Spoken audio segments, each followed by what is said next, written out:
In this video, I want to talk about briefly about market failure.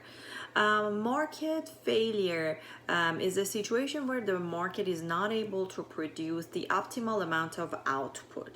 That we called it equilibrium quantity when we define demand and supply and market equilibrium. So whenever the market fails to produce that amount of output, that optimal or equilibrium quantity, we say that the market failed or we have market failure. So the market makes a mistake. Sometimes the market produces too little output using too little resources in the market. We call this situation underproduction. Or sometimes the market makes a mistake and produces too much output or overuses the resources in the market. We call this situation overproduction. There are two reasons behind this market failure. Remember how we defined demand and supply in chapter 3? So the reason that we have market failure is because of the two forces in the market, demand and supply. Sometimes the market fails because the demand is not doing its job. Demand is supposed to show how much the buyers are willing to buy. But sometimes the demand does not show that, right? Let's say you want to watch the firework from your backyard. The demand for watching the firework from your backyard does not exist, because are you willing to pay anything for watching the fireworks from your backyard? No, you're not. So demand for watching the fireworks from your backyard doesn't show how much you are willing to pay. So demand doesn't show what it's supposed to show. So we have a demand side market failure in this situation.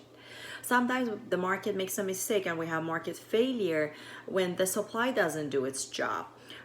When the supply doesn't show how much the sellers want to sell in the market, it doesn't show the cost of production, because supply should also show the cost of production.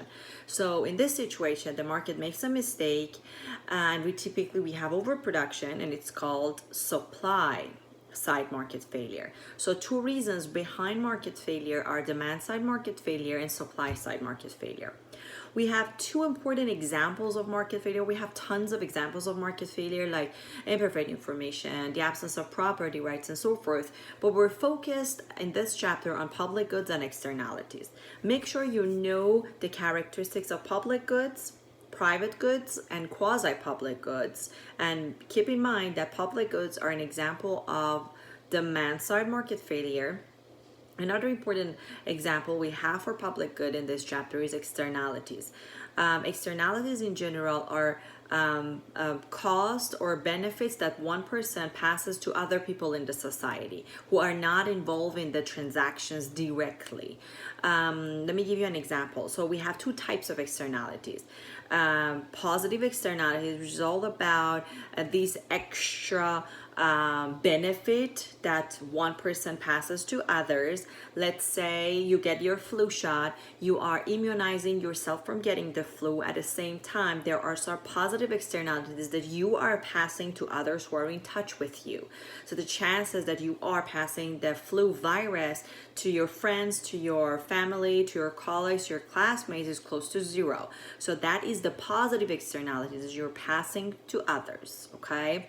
Positive externalities are demand side market failure, and they create underproduction. Negative externalities. Negative externalities are the extra cost that one person, typically producers, pass to other people in the society, like pollution. So if you look at the supply for one producer who pollutes the air or pollutes the water, you can tell that this particular producer is hiding some part of the cost of production because this person, if there's no government, of course, to control this producer, this producer can easily impose the cost of production, which is in this example pollution, to other people in the neighborhood, the other people in the society. Okay, so there is an extra cost that this producer is passing to others who are not benefiting from his business. That's the negative externality.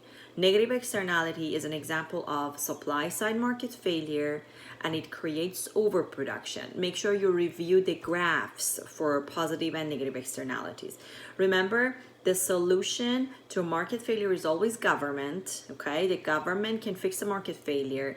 The government can bring us back to the equilibrium and force the market to provide that equilibrium quantity, okay?